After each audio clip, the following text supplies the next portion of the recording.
Hello ಸ್ನೇಹಿತರೆ, ನಾನು ನಿಮಗೆ ಈ ವಿಡಿಯೋದಲ್ಲಿ ಮಳೆಯ ನೀರನ್ನು ನಾವು ಯಾವ ರೀತಿಯಲ್ಲಿ ಶೇಖರಣೆ ಮಾಡಿ ನಾವು ಅದನ್ನು ಅಗ್ರಿಕಲ್ಚರಲ್ಗೆ ನಾವು ವ್ಯವಸಾಯಕ್ಕೆ ಬಳಸ್ಬೋದು ಅನ್ನೋದನ್ನು ಈ ವಿಡಿಯೋದಲ್ಲಿ ನಿಮಗೆ ತಿಳಿಸ್ಕೊಡ್ತಾ ಇದ್ದೀನಿ.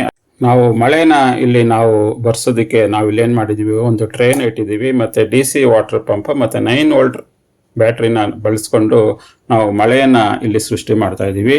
ಇಲ್ಲಿ ಮಳೆ ಏನಾಗುತ್ತೆ ಅಂದರೆ ಈ ಕ್ಲೌಡ್ಸ್ ಒಳಗಡೆ ಮಳೆ ಬರೋ ಹಾಗೆ ನಾವು ಇಲ್ಲಿ ನೋಡ್ಕೊಂಡಿದ್ದೀವಿ. ನಾವು ಒಂದ್ಸಲಿ ಮಳೆ ಬಂದ್ಬಿಟ್ಟ ಮೇಲೆ ನಾವು ಈ ಮಳೆ ನೀರನ್ನು ನಾವು ಶೇಖರಣೆ ಮಾಡಬೇಕಲ್ಲ, ಅದಕ್ಕೆ ನಾವಿಲ್ಲಿ ಒಂದು ದೊಡ್ಡ ಆಲ್ಕೆ ಇಲ್ಲ ಅಂದರೆ ಫನಲ್ನ ನಾವಿಲ್ಲಿ ಬಳಸಿ ನಾವು ನೀರನ್ನು ಶೇಖರಣೆ ಮಾಡ್ತಾ ಇದ್ದೀವಿ.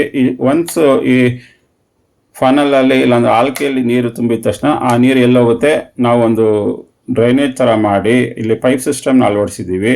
ನಾವು ಭೂಮಿಯಲ್ಲಿ ನಾವು ಒಂದು ಡ್ರೈನೇಜ್ ಸಿಸ್ಟಮ್ನ ಮಾಡಿ ಪೈಪ್ ಹಾಕ್ಬೋದು, ಇಲ್ಲಾಂದರೆ ಒಂದು ಡ್ರೈನೇಜ್ ಸಿಸ್ಟಮ್ ಮಾಡಿದಾಗ ನಾವು ಆ ನೀರು ನಮ್ಮ ಬಾವಿಗಳಿಗೂ ಮಾಡ್ಬೋದು, ಇಲ್ಲಾಂದ್ರೆ ಒಂದು ಪಾಂಡ್ ಥರ ಒಂದು ರೀತಿಯಲ್ಲಿ ಮಾಡಿಕೊಂಡು ಕೂಡ ನಾವು ಆ ನೀರನ್ನ ಮಳೆ ನೀರನ್ನ ನಾವು ಶೇಖರಣೆ ಮಾಡ್ಬೋದು. ನಾವಿಲ್ಲಿ ಒಂದು ವಾಟರ್ ವೆಲ್ನ ನಾವಿಲ್ಲಿ ಕ್ರಿಯೇಟ್ ಮಾಡಿದ್ದೀವಿ ತೋರಿಸೋದಕ್ಕೆ. ನಮ್ಮ ಭೂಮಿಯಲ್ಲಿ ಆಲ್ರೆಡಿ ಬಾವಿ ಇದ್ದರೆ ನಾವು ಮತ್ತೊಂದು ಪಾಂಡ್ ಮಾಡೋ ನೆಸೆಸರಿ ಇಲ್ಲ. ಆ ಬಾವಿಯಲ್ಲೇ ಶೇಖರಣೆ ಆಗಿರೋ ನೀರನ್ನೇ ನಾವು ನಾವು ಶೇಖರಣೆ ಆಗಿರುವ ನೀರನ್ನು ನಾವು ನಮ್ಮ ಅಗ್ರಿಕಲ್ಚರ್ಗೆ ಬಳಸ್ಕೋಬೋದು.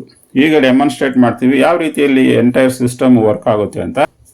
ಈಗ ಸ್ವಿಚ್ ಆನ್ ಮಾಡ್ತಾ ಇದ್ದೀವಿ. ಈಗ ಒಂದ್ಸಲಿ ನಾವು ಸ್ವಿಚ್ ಆನ್ ಮಾಡಿದ ತಕ್ಷಣ ಯಾವ ರೀತಿಯಲ್ಲಿ ನಮಗೆ ಮಳೆ ನೀರು ಬರ್ತಾ ಇದೆ, ನಾವು ಅದನ್ನು ಆಲ್ಕೆಯಲ್ಲಿ ನಾವು ಶೇಖರಣೆ ಮಾಡಿಕೊಂಡು ನಾವು ಅದನ್ನು ನಮ್ಮ ಬಾವಿಗಳಿಗೆ ಆ ನೀರನ್ನು ಶೇಖರಣೆ ಮಾಡಿದಾಗ, ಆ ಬಾವಿಗಳಲ್ಲಿ ನೀರು ಶೇಖರಣೆ ಆದಾಗ ಏನಾಗುತ್ತೆ, ಆ ಬಾವಿಯಲ್ಲಿ ನೀರು ಶೇಖರಣೆ ಆದಾಗ ಸುತ್ತಮುತ್ತಲು ನೀರಿನ ಅಂಶ ಜಾಸ್ತಿ ಆಗುತ್ತೆ. ಮತ್ತು ಅದೇ ನೀರನ್ನು ನಾವು ಖಂಡಿತವಾಗಿ ನಮ್ಮ ಅಗ್ರಿಕಲ್ಚರ್ ಪರ್ಪಸ್ಗೆ ನಾವು ಬಳಸ್ಕೋಬೋದು. ಈಗ ನಾವು ಆ ವಾಟರ್ ವೆಲ್ನ ನೀವು ಯಾವ ರೀತಿ ಬಳಸ್ಕೋಬೋದು ಅಂದರೆ, ನಾವು ಮೋಟ್ರ್ ಹಾಕಿದ್ದೀವಿ, ಅದನ್ನು ನಾವು ಸ್ವಿಚ್ ಆನ್ ಮಾಡಿದಾಗ ಏನಾಗುತ್ತೆ, ಆ ನೀರು ಬರುತ್ತೆ. ಅದನ್ನು ನಾವು ನಮ್ಮ ಅಗ್ರಿಕಲ್ಚರ್ ಫೀಲ್ಡ್ಸ್ಗೆ ಖಂಡಿತವಾಗಿ ಬಳಸ್ಕೊಳ್ಬೋದು ಅಂತ ಹೇಳುವ ಮೂಲಕ ನಿಮಗೆ ಈ ವರ್ಕಿಂಗ್ ಮಾಡಲು ತುಂಬ ಇಷ್ಟ ಆಗಿದೆ ಅಂದ್ಕೊಂಡಿದ್ದೀನಿ.